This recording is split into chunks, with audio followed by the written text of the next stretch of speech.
Watch the Mega Millions drawing live tonight here on TV23.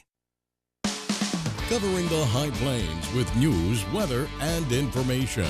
From TV23 Studios in Sublette, this is High Plains Today. Good Friday, everybody. It's December 18th, 2015. Welcome to High Plains Today on TV23. You know what? We're only a week away from Christmas. If you don't have your shopping done, you better get after it. On today's show, I'll be joined by Dr. Jack Jacob. We're going to talk about the college bowl season that, well, it starts in earnest tomorrow. Let's take a look at some happenings out there. 30-year-old Miguel Aguirre was arrested on December 15th and is facing charges on murder in the first degree and aggravated battery. Now, the arrest and charges come after an incident occurred on July 25th that allegedly led to the death of Romero Nicholas Bernal. The incident occurred in the early morning leading up to the Dodge City Days parade, where police and EMS were dispatched to the alley behind the Dodge City Globe. Upon arrival, units found a 32-year-old man with multiple gunshot wounds. The victim, who was later identified as Bernal, was taken to Western Plains Regional Hospital, where he was pronounced dead. 4 Garden City residents were arrested Tuesday on alleged drug offenses after police searched their vehicle because the occupants were acting suspicious. At 1:05 a.m. Tuesday, Garden City police conducted a traffic stop on a vehicle for illegal registration, and that was in the 200 block of West Fulton Street. Garden City Police K-9 unit responded and conducted a drug sniff of the vehicle. The K-9 indicated the presence of narcotics. In a search of the vehicle, officers found multiple items of drugs and drug paraphernalia and an undisclosed amount of money.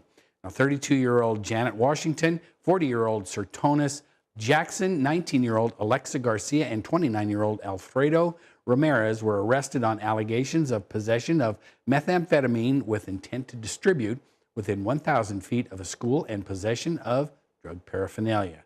And also a 23-year-old Garden City man was arrested on Tuesday on various drug allegations. Ricardo Galvez Aguero was arrested on allegations of interference with a law enforcement officer, possession of methamphetamine, possession of marijuana, possession of drug paraphernalia, and unlawful possession of prescription narcotics. Tuesday afternoon, Garden City Police went to the 100 block of Honeybee Court after being told about suspicious activity. It was reported that a person parked a vehicle behind a vacant home and was walking around the residence.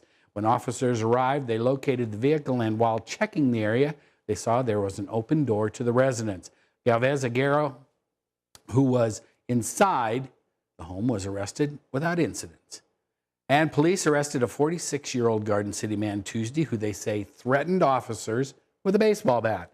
Andre Arteaga was arrested on allegations of aggravated assault on a law enforcement officer and disorderly conduct. Tuesday morning, Garden City Police went to the 700 block of West Fulton Street for a reported disturbance. While en route, officers were told a suspect on scene was armed with a baseball bat. Upon arrival, officers confronted Arteaga, who police say threatened officers with the bat. A K-9 unit was deployed to apprehend Arteaga. According to police, when Arteaga saw the dog moving toward him, he dropped the bat and surrendered. Smart guy. And committees advising the Kansas Board of Regents voted Wednesday to endorse new policy guiding implementation of a state law allowing concealed weapons on campuses and on development of plans to note on student transcripts non-academic expulsion for criminal offenses. Now, both policy drafts must be subjected to review by the full Board of Regents. Perhaps that'll happen in January before being applied at the state's public universities. The board's existing policy prohibits concealed and open carry of guns or other weapons on campuses. And that's a look at some of the happenings. Stick around. Be back with a warm but windy forecast coming up. You're watching High Plains Today on TV23 with host Chris Jewell.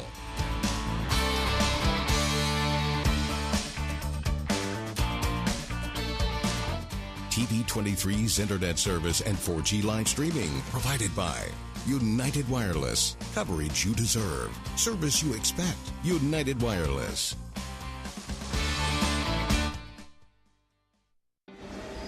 You want to feel connected, at one with your world. Informed, included, and inspired. So no matter where you are, when important things happen, we're here at all hours, in the moment, on every screen in your life. Your local TV and radio broadcasters. We investigate and inform, give back to the community, build the local economy, even save lives. America's #1 source for news, weather, and information.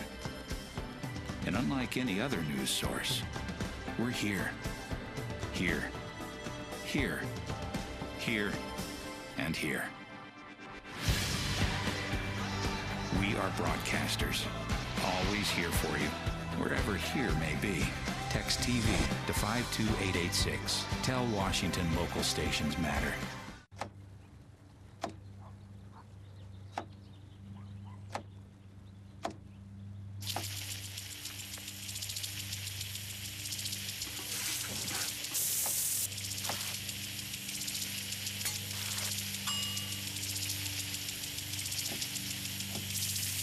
Clean kitchen surfaces, utensils, and hands with soapy water. 1 in 6 Americans will get sick from food poisoning this year. Keep your family safer. Check your steps at foodsafety.gov. Something I feel when I'm right here. Something that tells me that I'm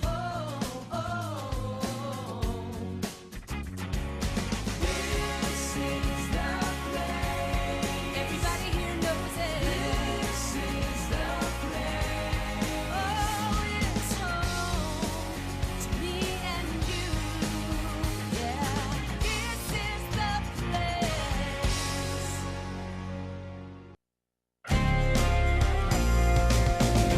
Now, the local weather forecast for the High Plains.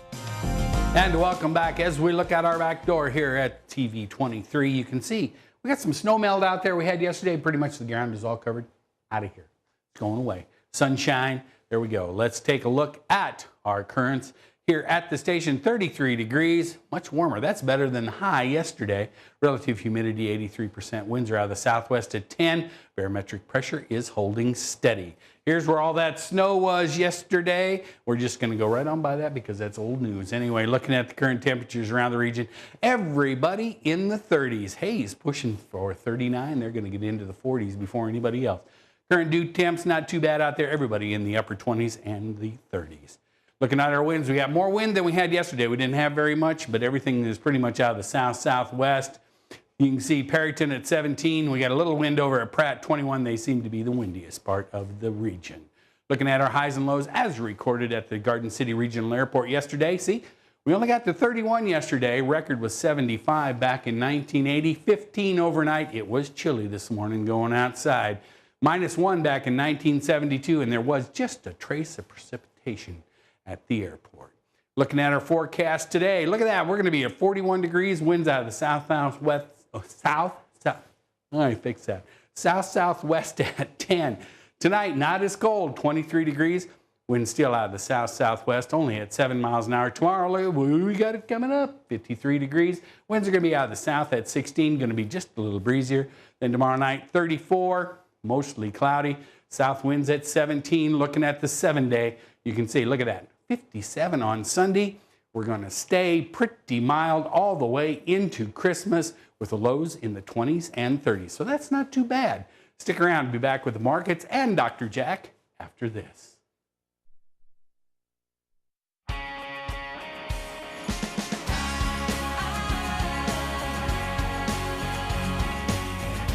Something I feel when I'm right here.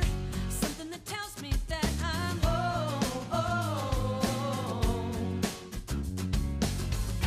People are people around here. That's how it is. It's so clear. Letting it show. I've been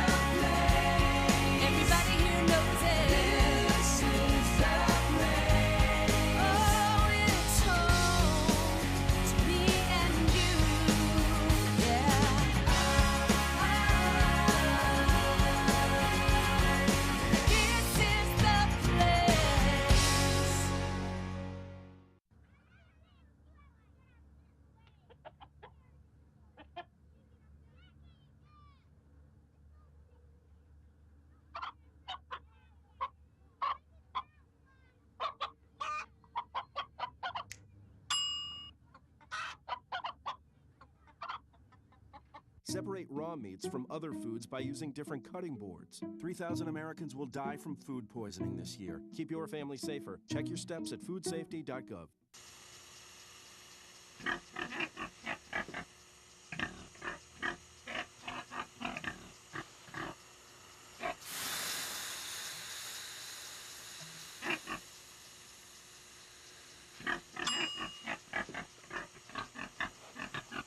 Cook foods to the right temperature using a food thermometer. 3,000 Americans will die from food poisoning this year. Keep your family safer. Check your steps at foodsafety.gov.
So, same time next week?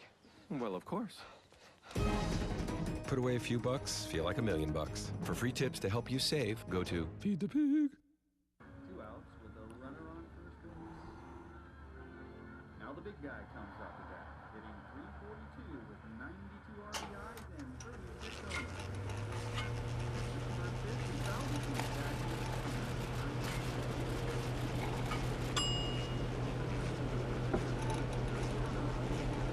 Chill raw and prepared foods promptly. 1 in 6 Americans will get sick from food poisoning this year. Keep your family safer. Check your steps at foodsafety.gov.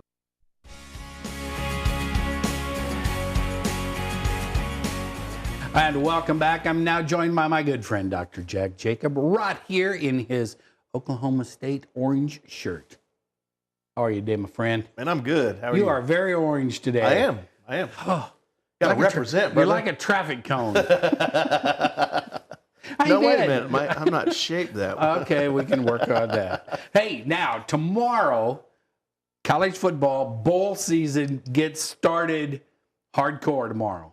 Well, not hardcore from the types of games, but of the number of games that get started. What do we got, like 642 games, college bowl games, seems like?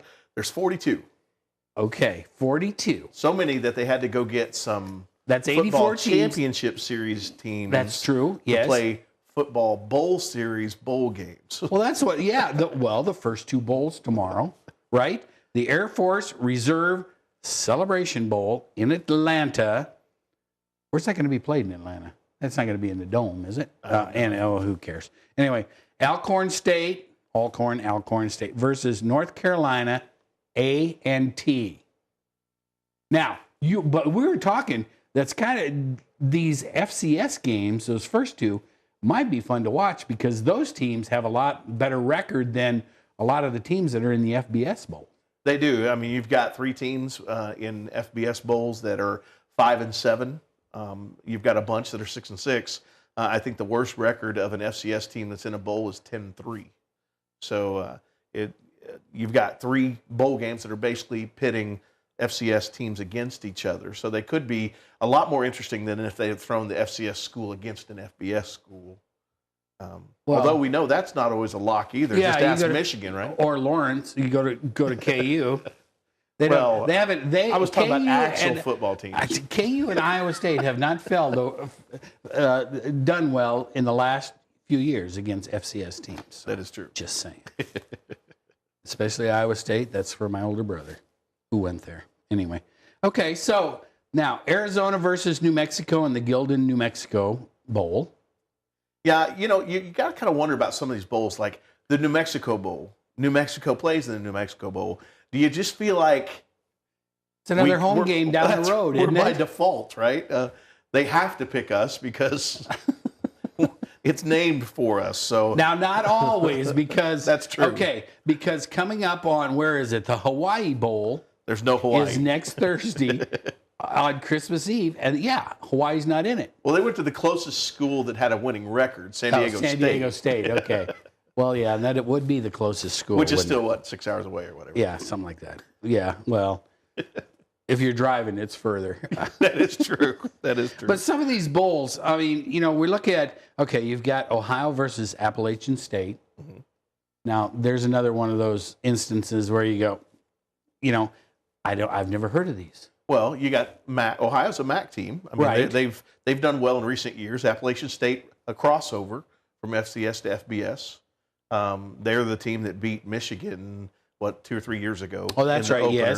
Yes. So that actually could be an interesting matchup.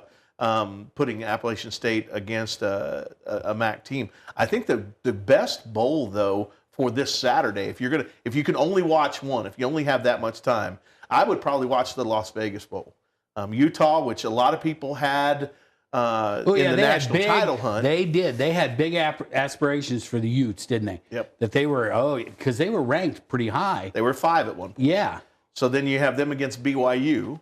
And BYU is one of those teams. The Cougars are always one of those teams that they tend to show up and play big when there's big opportunity. That one could be fun. But, there's 6 games tomorrow. There are. 6, count them. 6 bowl games just tomorrow. You've got the Air Force Reserve Celebration Bowl, the Gildan Bowl, the Royal Purple Las Vegas. Now, that's the one you're talking about, BYU right. And Utah, who was ranked 5 at one time, but now they're down to 22, so they're still ranked. And Raycom Media Camilla Bowl in Alabama. That's the Ohio versus Appalachian State. Auto Nation Cure Bowl, San Jose State versus Georgia State. Both fairly, way under the radar type teams. Right. But you never know what kind of game you're going to get out of those schools, do you? Well, you don't. And that's the thing, especially schools like this that haven't had much of a tradition with bowl games. They're either going to do one of two things, I think. Either they're going to go with the deer in the headlights, the big stage, the lights, the crowds, all the fanfare, the distraction, or they knuckle down and say, you know what, we finally have this chance to be in the spotlight. We're going to show we belong here. I think it's going to be interesting. I really think Georgia State has the upper hand in terms of both quarterback play, running back play, all their skill positions. But San Jose State is one of those teams that their linebacking core will knock your teeth out. They just absolutely will run you over, stomp on you, and then come back. What is it you always say? Knock the slobber out of you? That's right. Knock the slobber out of you.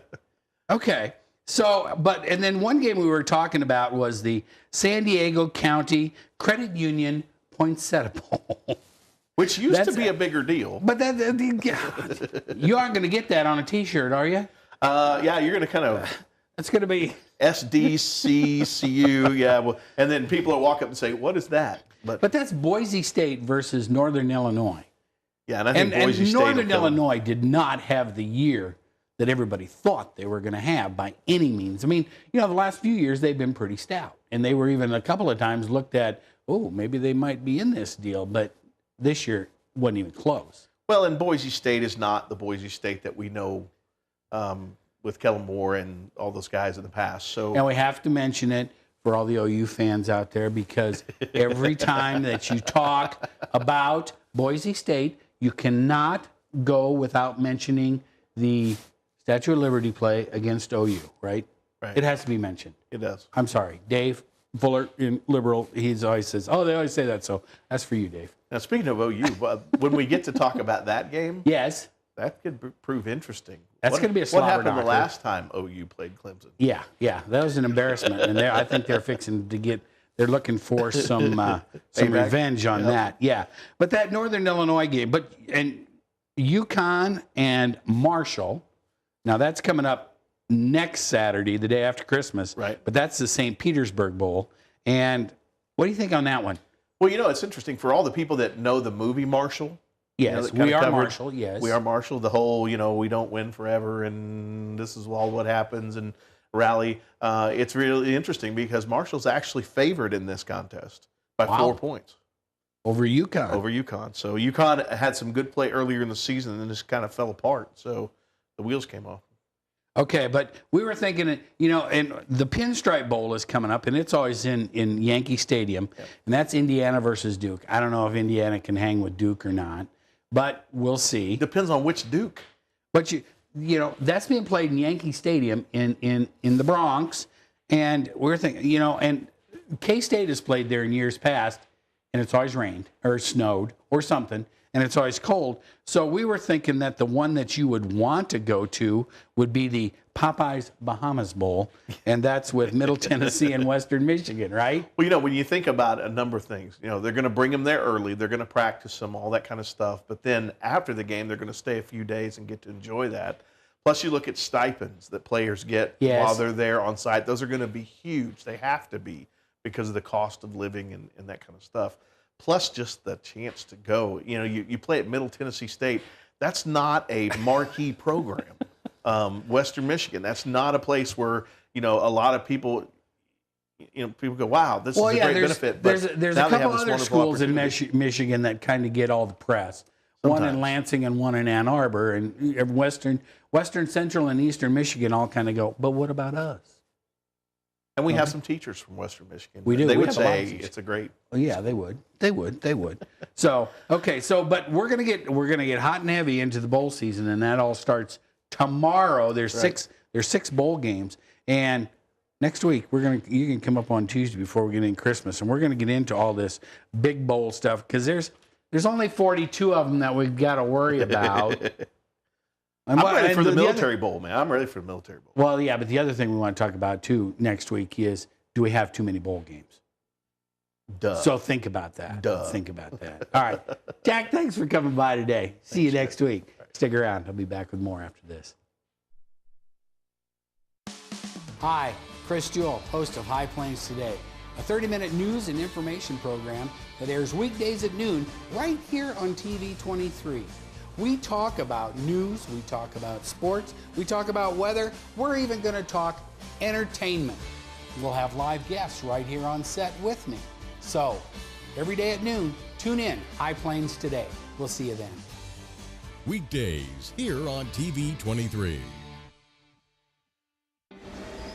You want to feel connected, at one with your world.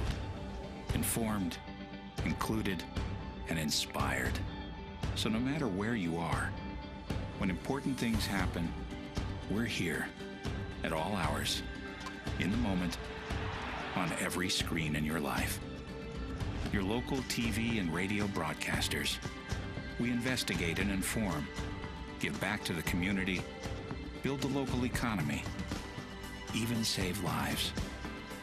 America's #1 source for news, weather, and information. And unlike any other news source, we're here, here, here, here, and here. We are broadcasters, always here for you, wherever here may be.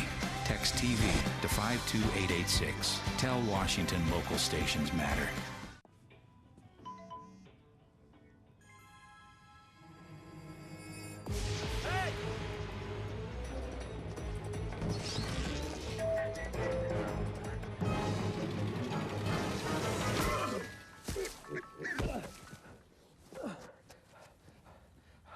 So, same time next week? Well, of course. Put away a few bucks, feel like $1 million. For free tips to help you save, go to Feed the Pig. And welcome back on this Friday. Hey, let's look at last night. The Rams rolled in what might have been their final home game before a possible move to Los Angeles. The Rams started fast and beat the Tampa Bay Buccaneers 31-23 in their home finale right there in St. Louis last night. And Holcomb Mayor Gary Newman handed head football coach Kent Teeter and the football team the key to the city and declared December 17th Holcomb Longhorn Football Day. The parade provided the football players a true hometown champion's welcome. Down Main Street, they were escorted by squad cars with red lights and fire trucks and all kinds of other stuff. Again, congratulations to Holcomb on their very first state football championship. And in some local basketball last night, at Plains Kismet, the Syracuse Lady Bulldogs improved their record to 4-1 with a 35-30 win over the Southwestern Heights Lady Mustangs in High Plains League action. And in the boys' game, the host Mustangs rallied in the fourth quarter. They outscored the Bulldogs 14-11 to edge the Bulldogs 37-36. And last night in semifinal action in the NCAA volleyball tournament in Omaha, KU was in the Final Four. However, they lost a tough one to Nebraska. That's right, Nebraska last night. They lost in 4 games. But hey, a good season for them after knocking off number 1 USC. Let's take a last look at our weather out there right now. The temperature is 34 degrees, relative humidity 80%. Winds are out of the southwest at 9. Barometric pressure is falling as we look at our 5-day. Now, we're going to have some breeze over the weekend, but temperatures are going to climb into the 50s. And we're going to be pretty much normal with sunshine all the way up through Christmas Day. So that's not going to be too bad. Go out and make it a great weekend, everybody. Hey, on Monday, Casey Kruger, Pioneer Communications, be here. See you then. Keep up to date with the latest information from TV23 on our Facebook page, KDGL TV.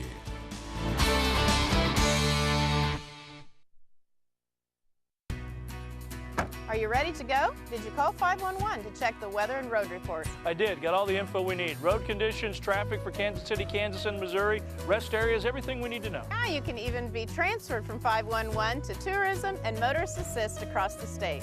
And I've got my phone so I can call 511 while we're on the road and check for updates. Kansas 511. Just one call to get all your travel info needs. This message brought to you by the Kansas Department of Transportation and this station.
So, same time next week?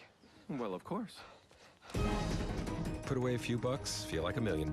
For free tips to help you save, go to